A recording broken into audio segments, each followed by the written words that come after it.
Hi, my name's Mel and I've been diagnosed with stage 4 bowel cancer. It's been a little while since I've done one of these recordings, but a little bit's happened in the last couple of months. I've now had 2 rounds of chemo.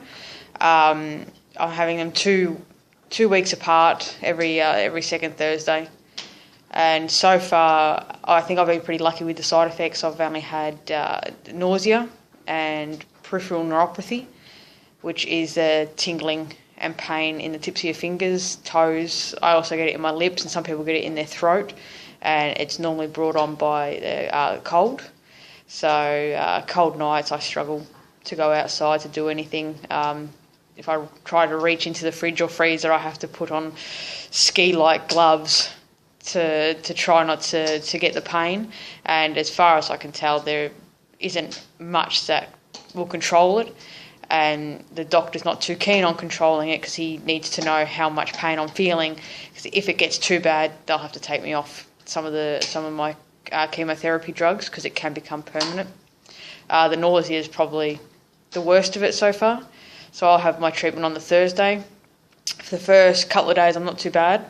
But then for about 4 or 5 days after that, I had just constant 24/7 nausea unless I'm eating. Eating seems to help. The drugs probably help, but they don't feel like they are. Still feel nausea. But into the second week, I feel good. I feel back to normal, and I can basically do anything. I still do get a little bit of the neuropathy in the fingers, so I've just got to be careful when I'm touching and going outside.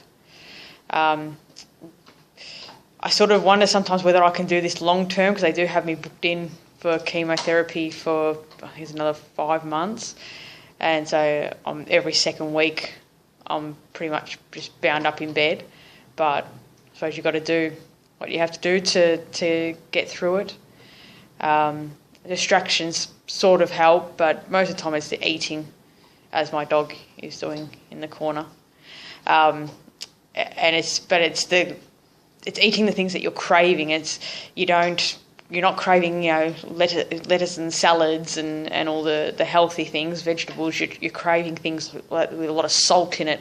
So my current craving is quarter roast chicken and chips with gravy and Gatorade for that first week after treatment. That's what I really feel like. And any salty chips as well is a big one for me. And the doctors have said during that time eat whatever your body feels like, as long as you're eating. So that's fine because I am still being able to keep my weight up, which is good. My next round is on Thursday, so Thursday 2 days away will be my next chemotherapy round.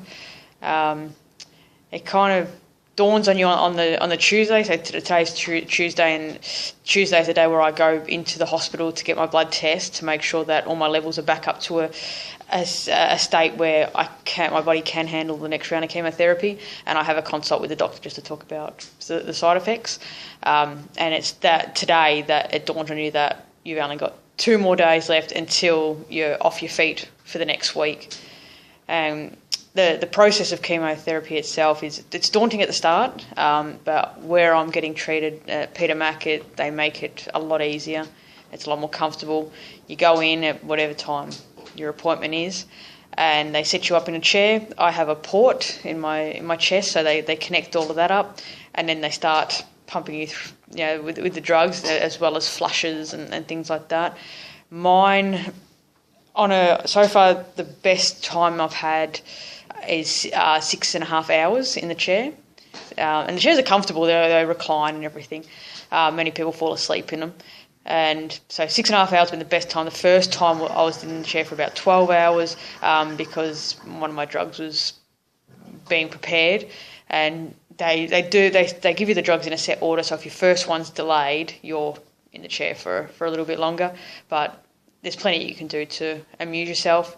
And it's normally on that first day, pretty much as soon as I get out of the chair, I start to get the peripheral neuropathy in the fingertips. So yeah, I'll try to keep more up to date. And I know a lot of my recordings are just very clinical and factual. I will try to get a little bit more in depth later on. All right, thanks for watching. If you have any questions, ask away. Bye.